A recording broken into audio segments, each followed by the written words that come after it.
एक बार गायत्री महामंत्र मेरे साथ दोहराओ। ओम भूर्भुवः स्वः तत्सवितुर्वरेण्यं भर्गो देवस्य धीमहि धियो यो नः प्रचोदयात्। सामान्यतया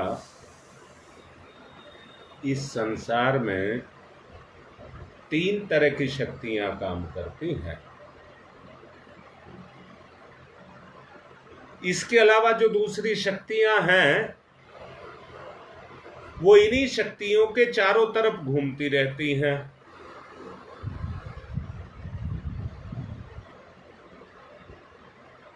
और 3 शक्ति जो हैं, एक है शरीर का बल, दूसरा है विचार का बल और तीसरा है भावना का बल।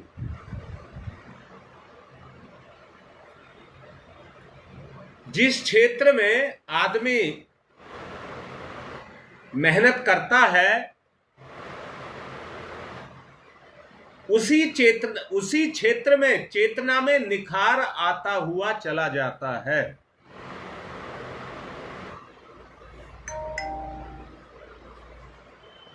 जैसे मैं ये कहूं, आदमी संसार में काम को करता है, संसार में जीवित है और संसार के सारे कार्य शरीर से करता है। बड़ा ही अंदर से सुनना,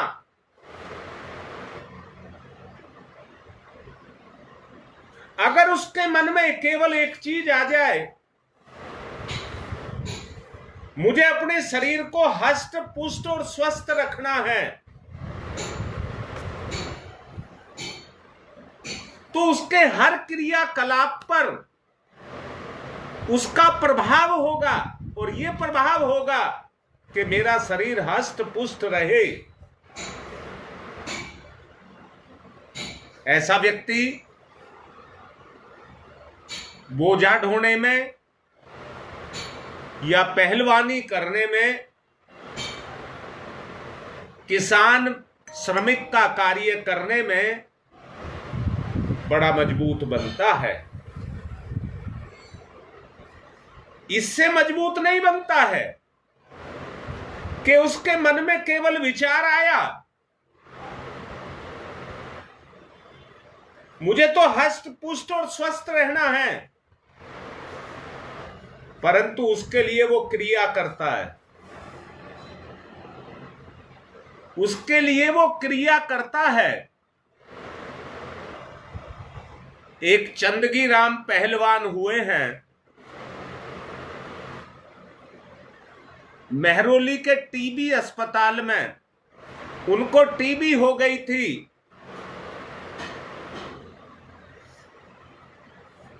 और पूरे दिन में एक कटोरा भर करके खकार फेंकता था। डॉक्टरों ने बता दिया था घर वालों को कि ये बहुत लंबा नहीं बचेगा, इसकी जो सेवा करनी है वो सेवा कर लीजिए।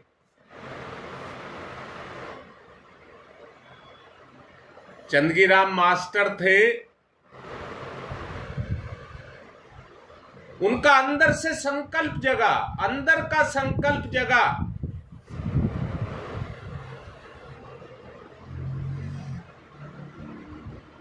उसका अंतर चेतना बोलने लगी, डॉक्टर कह रहे हैं तू मर जाएगा 6 महीने में। उसकी अंतर चेतना ने कहा, डॉक्टर तो मुझे नहीं मार सकेगा, मैं जीऊंगा, मैं जीऊंगा। और उसने क्या किया, दवाई खाना शुरू किया और दूसरी तरफ कसरत करना शुरू कर दिया।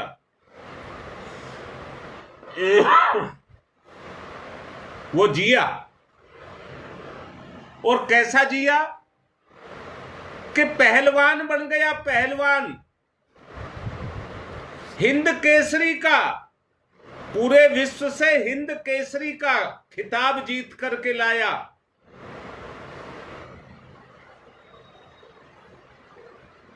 जमुना के किनारे आज भी उसका अखाड़ा चल रहा है उसके नाम से।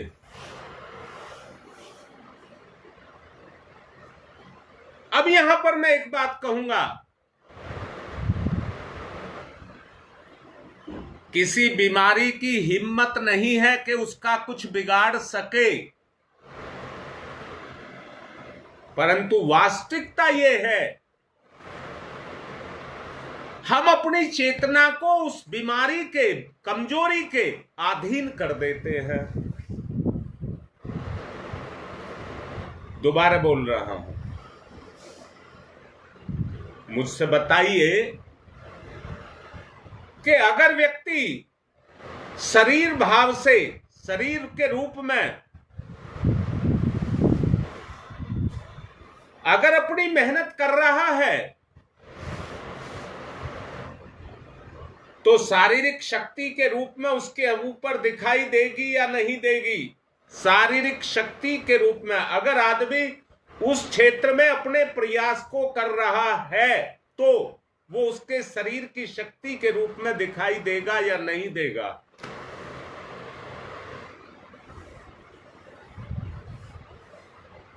दूसरी शक्ति है विचार की शक्ति। इसको सूक्ष्म शरीर की शक्ति भी कहते हैं। बड़ा मन हो रहा है एक बात कहने का, मन से लड़ने की जिनकी ताकत नहीं होती, मन से लड़ने की जिनकी ताकत नहीं होती, जो बच्चे मननशील नहीं होते, उससे संसार के शरीर से कितने ही मेहनत के काम करा लो, वो मेहनत के काम कर देगा, पर पढ़ने को कहोगे उस क्षेत्र में वो नहीं चल करके देगा। अंदर से देखो, अंदर से देखो, अर्थात उसकी शक्ति विचार के क्षेत्र में कमजोर है,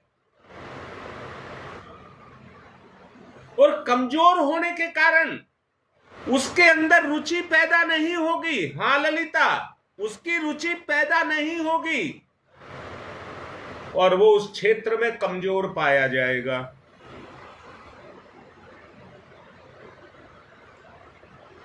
जितने विचारक होते हैं,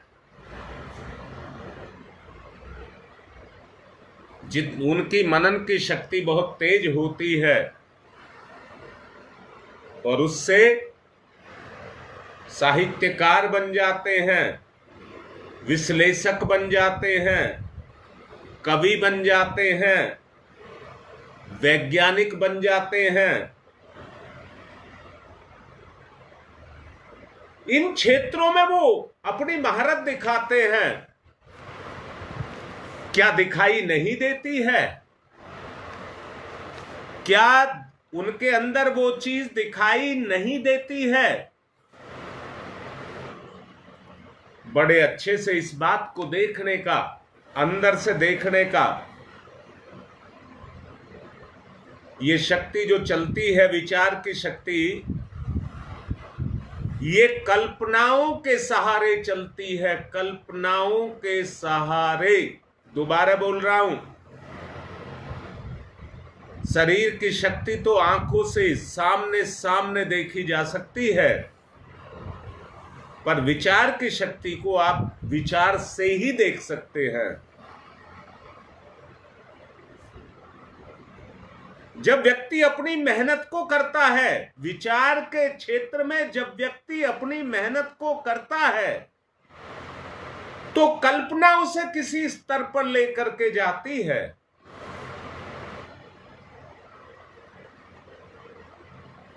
फिर वो अपनी उस कल्पना को साकार करना चाहता है। जो कल्पना में विचार आया, उस विचार को वो आकार देना चाहता है। यहां एक बात और कहूंगा,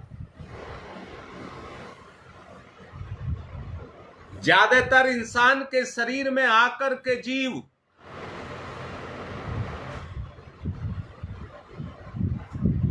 अपनी तिकड़ में लगाना, अपनी तिकड़ में लगाना, एक दूसरे को नीचा दिखाना, उनमें उनका विचार जाकर के लग जाता है और विचार लग जाने के कारण उनकी जो चेतना है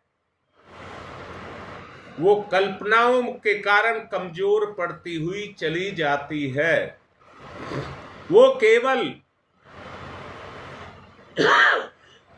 शेख चिल्ली की तरह ख्वाब देखते हैं, पर उन कठिनाइयों को झेलने की ताकत जो उन्हें किसी एक स्तर पर लेकर के जाए, वो ताकत उनके अंदर नहीं जागृत हो पाती।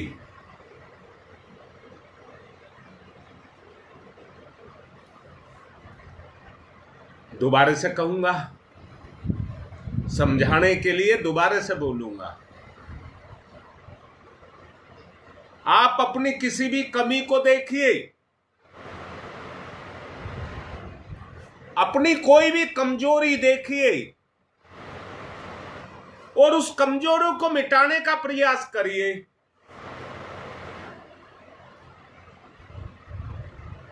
आप प्रयास कर सकते हैं, पर सफलता कितनी मिली इस पर आपको विचार करना पड़ेगा, क्योंकि मैंने कहा है विचार से ही विचार को देखा जा सकता है।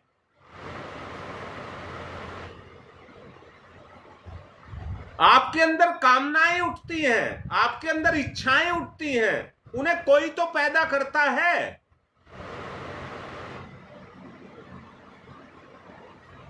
जरा उस इच्छा को रोक करके देखना। होता क्या है, हमारी ही चेतना तरह तरह के विचार के भोग के विचारों में जाकर के खो जाती है। विचार के अंदर वो पैनापन नहीं रहता जो उन बुराइयों को, कल्पना की बुराइयों को काट सके और हमको रोक सके।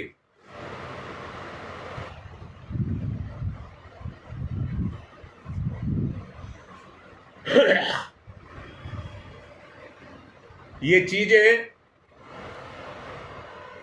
एक ही स्तर पर रुक पाती हैं। जानकारी के लिए बता रहा हूं, उसको कहते हैं बुद्धि, उसको कहते हैं बुद्धि। हर आदमी की कमजोरी उसके अंदर छुपी है, हर आदमी की कमजोरी उसके अंदर छुपी है।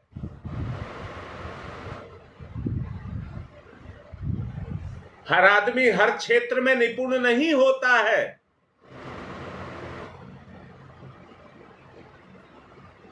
परंतु विचारना का क्षेत्र ही ऐसा है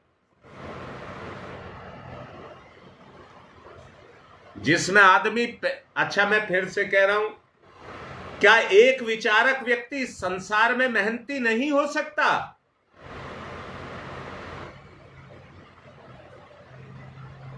क्या वो शरीर रूप में ताकतवर हष्टपुष्ट नहीं हो सकता?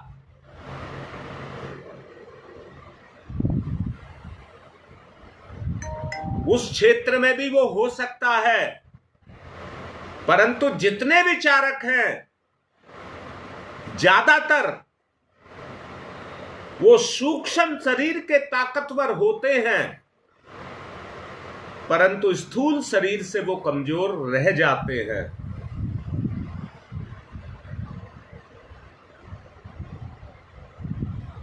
सरोज बहुत अच्छी बात कह रही है बेटा।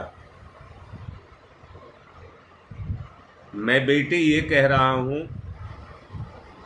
बड़े अपनेपन के साथ कह रहा हूं, क्या हमें अपने अंदर बुराइयां नहीं दिखती? क्या हम उन बुराइयों के लिए प्रयासरत नहीं हैं? देखो बेटा, अंदर से देखो। बुराई के विचार कितने सघन होकर के उठते हैं। उन कर्मों के लिए हमें प्रेरित करते हैं। जो पाप कर्म हैं, हम ही उन पापों को करते हुए अपने आप को सही सिद्ध करने की कोशिश करते हैं, क्योंकि पाप से हमारा आंतरिक लगाव है। बाहर से हम मुखौटा ओढ़ते हैं अच्छे होने का।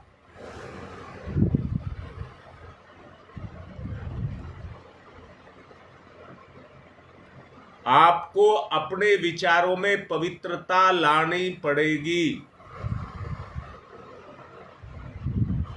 अच्छा, मुझे एक बात बताओ, आप जब तप कर रहे हैं, विचार दूसरे उठ रहे हैं, भोग विलास के उठ रहे हैं, वहां पर आपके जब तप की प्रक्रिया कोई काम नहीं करेगी। उसके लिए आपको स्तर भी वैसा ही अपना बनाना पड़ेगा जो आप कर रहे हैं। अगर मन की शक्ति के साथ विचार की शक्ति लग जाए और विचार की शक्ति शरीर में क्रियाशील हो जाए, तो तन मन से दोनों के सम्मिलन से आपका स्तर उसी अनुपात में बढ़ता हुआ चला जाएगा। मैंने आपसे 2 दिन पहले कहा था, सामर्थ्य सबके अंदर होती है, परंतु अपनी क्षमताओं के द्वारा उसका जागरण करना होता है। जितना जागरण हम करते चले जाते हैं, प्रतिभा में उतना ही निखार आता चला जाता है। एक बात आप सबको बोल रहा हूं साफ साफ, मैंने खुद महसूस किया है कि ये माया हर किसी को भटकाती है, कोई भी क्यों ना हो। ये माया संसार में रहने वाले को हर तरह से भटकाती है, क्योंकि माया के बीच में हम रह रहे हैं। वो हमारे मन पर अपने प्रभाव को डालती है, दिखती नहीं है। आदमी को बहका लेती है, बुद्धि को बहका देती है, बुद्धि को। आदमी के ऊपर एक अज्ञानता का लेप चढ़ा देती है।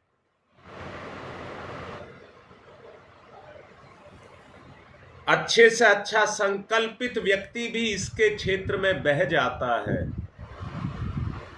परंतु यहां मैं एक बात कहूंगा, शरीर को छोड़ने के बाद माया का कोई प्रभाव नहीं आता। शरीर को छोड़ने के बाद माया का कोई प्रभाव काम नहीं करता। अब आप ये कहेंगे तो इसके लिए क्या पहले मरें? उस साधना को करने के लिए क्या पहले मरें? नहीं, मरने के लिए नहीं कह रहे हैं। ये साधना तो व्यक्ति को अमर बनाती है, अमर। तो फिर क्या करें?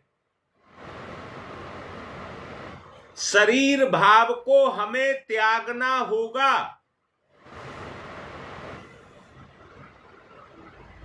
शरीर भाव को हमें त्यागना होगा।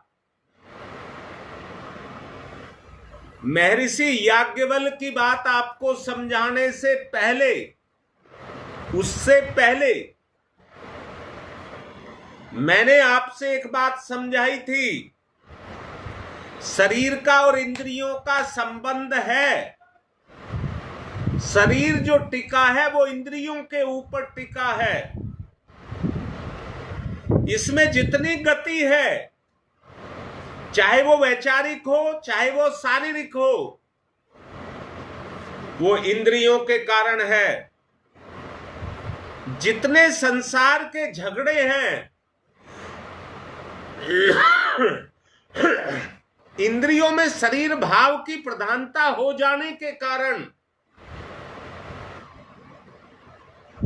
वो सारे कलेश इसलिए पैदा होते हैं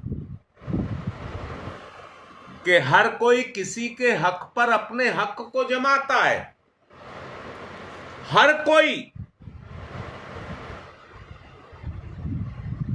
किसी के, मैं कह रहा हूं भैया भैया के हक पर, उसकी संपत्ति पर, उसके हिस्से पर अपना हक जमाता है। दोबारा बोल रहा हूं, एक बात बिल्कुल स्पष्ट है, संसार का ना कोई कुछ लेकर के आया था, ना कुछ लेकर के जाएगा। ये एक ऐसे मंडल में अपना अवतरण किया, एक ऐसे मंडल में अपना अवतरण किया कि उस लोक में माया का राज था, है।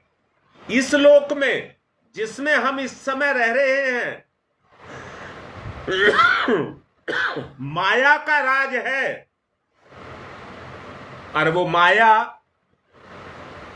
हमें प्रभावित करती है। अंदर से देखो सब, वो माया हमें प्रभावित करती है। किसको प्रभावित करती है? हमारे विचार को प्रभावित करती है, विचार को प्रभावित करती है। हम वैचारिक स्तर पर गिरते जाते हैं, वैचारिक स्तर पर हमारा पतन होता रहता है। मैं समझता हूं शायद आपको सूक्ष्म शरीर के बारे में पता लगा होगा। मैंने ही बताया था, वर्तमान में इस शरीर से आप एक सेकंड में कुछ भी कर सकते हैं। एक सेकंड बोला है। इतने परिवर्तन की क्षमताएं, जिसको प्रतिभा कहा है, वो आपके अंदर है। मेरा इस समय पर आपसे केवल एक उद्देश्य है, क्या आप पूरा करेंगे? मैं अपनी इच्छा आप पर जाहिर कर रहा हूं, समझा रहा हूं, क्या आप मेरी इच्छा पूरी करेंगे? और वो इच्छा मेरी है कि प्रतिभा आपके अंदर छुपी पड़ी है, बस उसको जागृत करने की आवश्यकता है। उसको जागृत करने की आवश्यकता है। व्यक्ति कहीं से तो अपने जीवन को जीना शुरू करता है। पतन का दौर चल रहा है। मैंने कहा है, कोई भी ऐसा नहीं है जिसको माया प्रभावित ना करे। सूरज चमकता है। आप लोगों को बहुत पहले ही घोषणा कर दी गई थी। बहुत पहले आपको घोषणा कर दी गई है, 15 जुलाई से 15 अगस्त तक बहुत बड़े परिवर्तन आपको देखने के लिए मिलेंगे। यहां मैं एक ही बात कहना चाहता हूं, एक बात और जोड़ लो अपने साथ में। 5 कोष, 5 तत्व, 5 प्राण, 5 उपप्राण, ये 5 के उसमें हैं। एक ऋषि है, इनको सबको ऋषि माना गया है। 5 कोषों को 5 ऋषि, 5 प्राणों को 5 ऋषि, उनको ऋषि की उपाधि दी गई है गुरुदेव के द्वारा।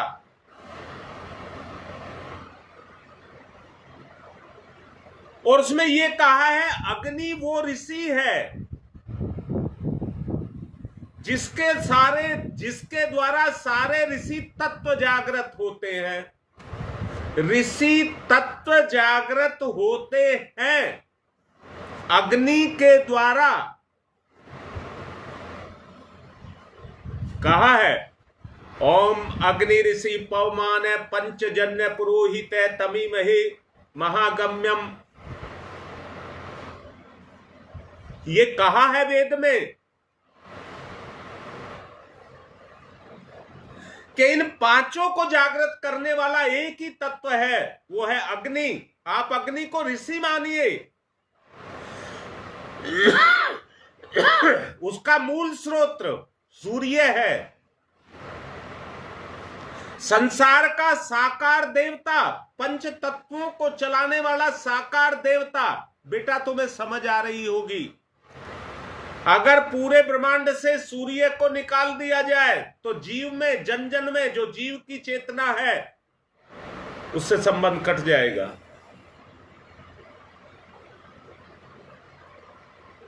वो प्राण का आधार है। सूर्य प्राण का आधार है। 5 प्राण, प्राण समान उदान व्यान और अपान।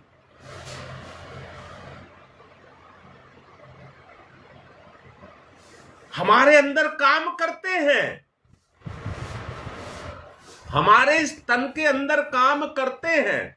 नहीं आता, नहीं समझ आता, पर गायत्री मंत्र तो समझ आता है। सुदेश बोल रहा हूं, ध्यान से सुन लीजिए।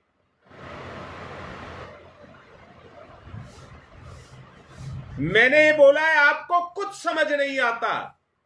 सारी समस्याओं, सारी मुसीबतों का हल केवल सूर्य है। तन को यानी कि स्थूल शरीर को और मानसिक शरीर को, दोनों को जोड़ने वाला एक तत्व है जिसको प्राण कहते हैं। जिसको हम प्राण कहते हैं तो उसका संचालन प्राण तत्व से होता है, वहीं से क्रियाशीलता है। बेटा इतनी बात समझ आ रही है? आ रही है तो बोलिए कैसे करें। अगर आपको इतनी बात समझ आई है तो बोले। उस प्राण तत्व को धारण करने के लिए, उस तेजस्विता को प्राप्त करने के लिए जो पांचों प्राणों से ओतप्रोत है, अन्नमय कोश से लगाकर आनंदमय कोश तक की जो यात्राओं को पूरा करती है,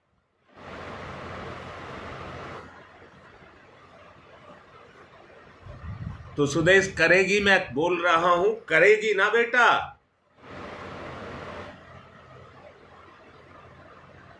मैंने कहा है जैसा जो व्यक्ति पहलवानी करना शुरू कर देता है, चंदगी राम का उदाहरण दिया, उसने अपनी उस हिम्मत का इस्तेमाल किया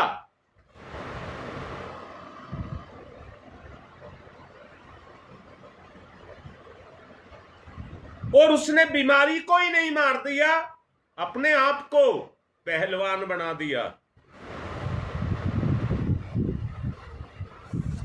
ध्यान तो जाता है तेरे मेरे में, चुगली में, इधर उधर जाता है, भोग में, विलास में, इच्छाओं में जाता है। अच्छा मुझे एक बात बताओ, मैंने ही एक कहानी आपको सुनाई थी जिस राजा ने ब्राह्मणों को भोजन कराया और सारे ब्राह्मण भोजन करके मर गए।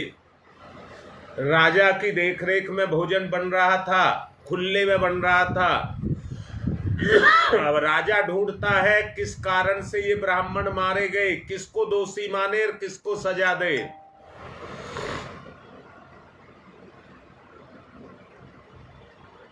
मैंने ये कहानी आपको 2 बार कम से कम बताई होगी।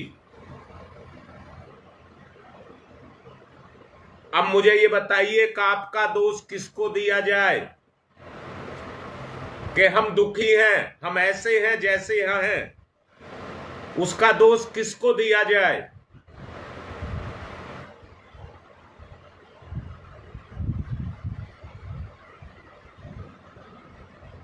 बोलो बेटा, कोई तो लिखो। हमारी दिक्कत का, हमारे पाप का दोष किस पर आरोपित किया जाए? आपने कोई पाप किया तो उस पाप का दोष किसे दिया जाए? अपने को बोलना, दूसरे को देख करके बोल दोगे तो तुरंत बोलोगे कि जिसने किया वो उसी का वही दोषी है।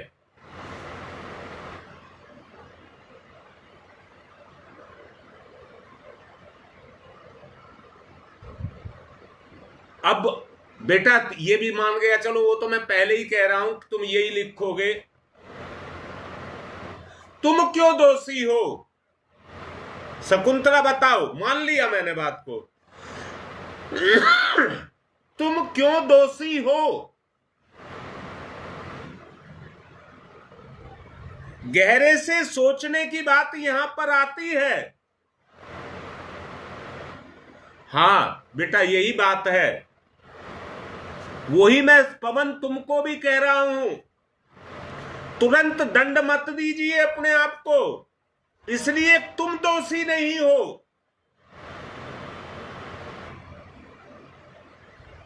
नहीं बाबा राम, तुम दोषी नहीं हो।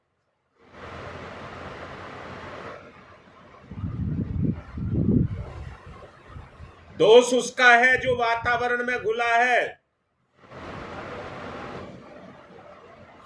आपकी जो इच्छा है, आपका जो विचार है, इसका निर्माण कहां से हुआ है? उसके पीछे कोई ना कोई ऐसी शक्ति जरूर रही है जिसने आपके विचार में अपने गंदे विचारों को डाल दिया।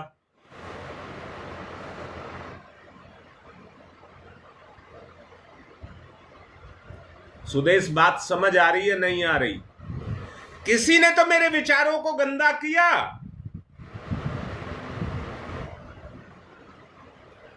हाँ सविता, बात सारी ठीक है, पर बात यह है दोष की बात करते करते करते कहीं दोष को ही और बढ़ाते चले जाएं। दोष की बात इसलिए कर रहे हैं कि हमें तो अपने विचार को निखारना है। अब तुम कहो, अच्छा तुमने कह दिया कि हम ही दोषी हैं, तो क्या पाप मिट गया?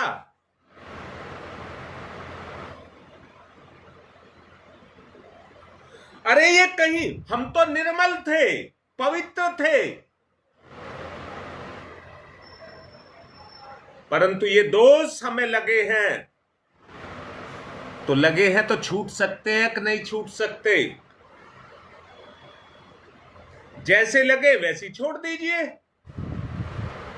कहना तो बहुत सरल है, पर इनसे लड़ाई, छोड़ने की लड़ाई, छोड़ने की लड़ाई कौन लड़े?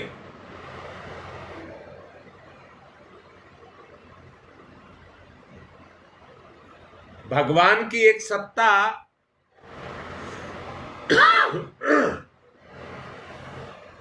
जो अपने संसार को बसा करके रखना चाहती है।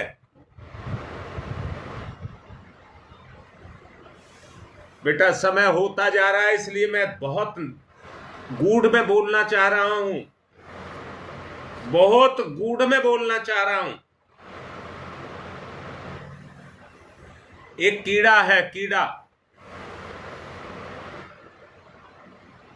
संसार में, उसके व्यवहार को देखिए। क्या वो स्वतंत्र नहीं जीना चाहता? क्या वो स्वतंत्र नहीं जीना चाहता? चाहता है, परंतु खुले में आता है तो कोई भी पक्षी उसको भोजन बना लेगा। कोई भी पक्षी उसको भोजन बना लेगा।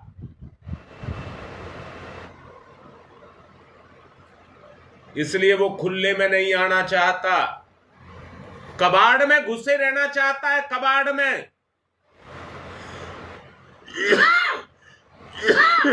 कबाड़ में घुसे रहना चाहता है।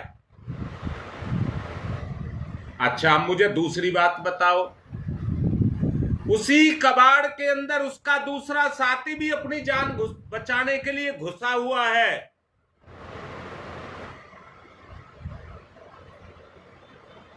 तो दोनों मिलकर के मस्ती से अपने जीवन को जीते हैं। उस कबाड़ के अंदर छुप करके मस्ती से अपने जीवन को जीते हैं। वो जिस गंदगी में पड़े हुए हैं, उसी गंदगी के अंदर विचार की मस्ती को लेकर के आते हैं।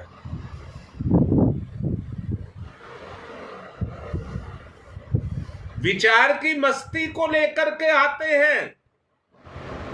उनके ऊपर एक स्वाभाविक जुनून, देखिए कितना जुनून होता है। मैंने ही आपको बताया था, इस दुनिया में जो सर्वश्रेष्ठ है वो भगवान ने इंसान को दिया है। यही है जो खुला रह सकता है, खुले आकाश के नीचे अपने आप को रख सकता है।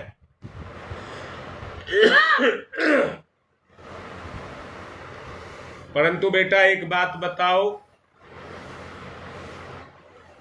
छुपाव के लिए कितनी गंदगी अंदर भर करके रखी है, जिसमें हमारी चेतना क्रियाशील रहती है। आपकी बात को मैंने मान लिया, दोस्त तो मेरा है, परंतु सारी जिंदगी क्या लगे हुए दोस्त को ही मैं ढोता रहूंगा? मैं फिर दोबारा बोलता हूं बेटा, आपके ऊपर 20 किलो वजन सिर पर रख दिया जाए कि कितनी देर तक ढोओगे उसे आप? 20 किलो वजन आपके सिर पर रखा है, उस वजन को कितनी देर तक आप ढोएंगे?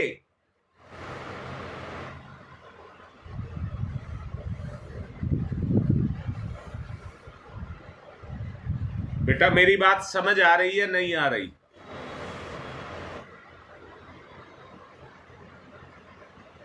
बीस किलो वजन को आप कितनी देर तक ढोएंगे? और जो मन पर बोझ रखा हुआ है उसको तो आप हटाने की कोशिश करेंगे, ये सिर पे से बोझ हट जाए।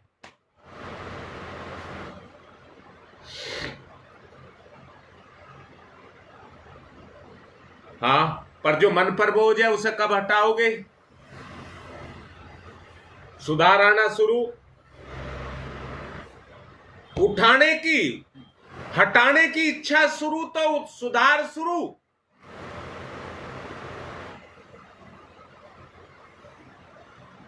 बोलिए बात कैसी लग रही है? उसी समय से आपके विचारों में परिवर्तन आने लग जाएगा। अगर विचार परिवर्तित नहीं हुआ, भोग विलास में, गंदगी में अगर आप सुख ले रहे हैं,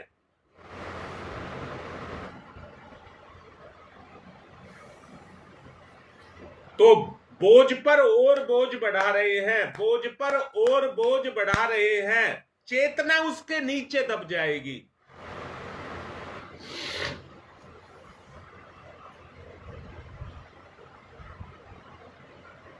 चेतना उसके नीचे दब जाएगी। समय हो चुका है।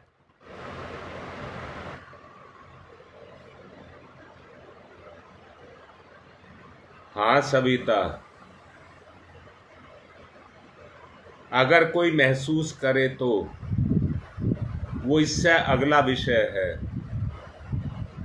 अभी मन तक पहुंचे हैं, भावना पर जाएंगे तो वहां से शुरू होगा।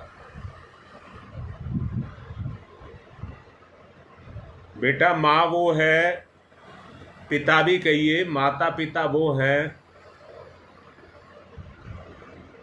जो अपना साथ दे करके अपने बच्चों के बोझ को बहुत हल्का करते हैं।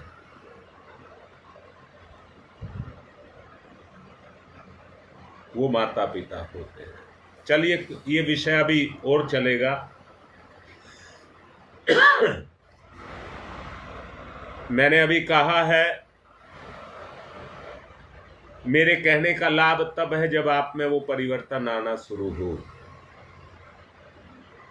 ओम तमसो मा ज्योतिर्गमय,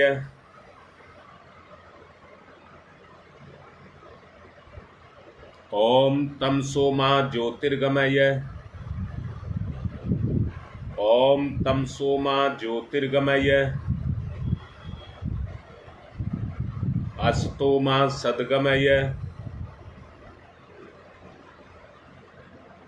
असतो मा सद्गमय, असतो मा सद्गमय, मृत्योर्मामृतं गमय, मृत्योर्मामृतं गमय, तमसो मा तमसो मा तमसो मा ज्योतिर्गमय, ज्योतिर्गमय, ज्योतिर्गमय,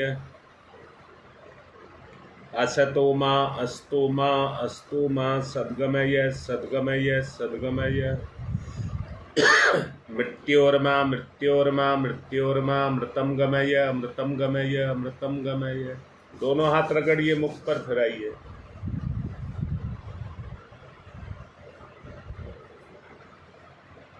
बेटा, गुरुदेव के पास में एक शिष्य आशीर्वाद लेने के लिए गया और कहने लगा, गुरुदेव ने पूछा, बेटा आशीर्वाद किस काम के लिए ले रहा है? उसने कहा, गुरुदेव आपकी कृपा चाहिए। गुरुदेव बोले, मैं तो कृपा रोज और हर वक्त करता हूं,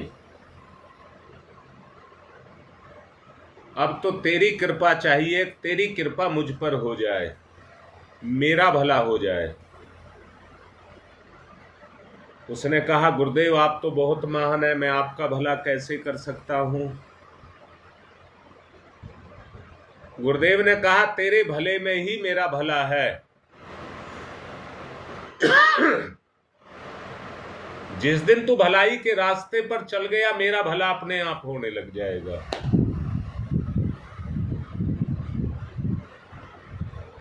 आज की बात को यहीं पर पूर्ण कर रहा हूं। कोशिश करना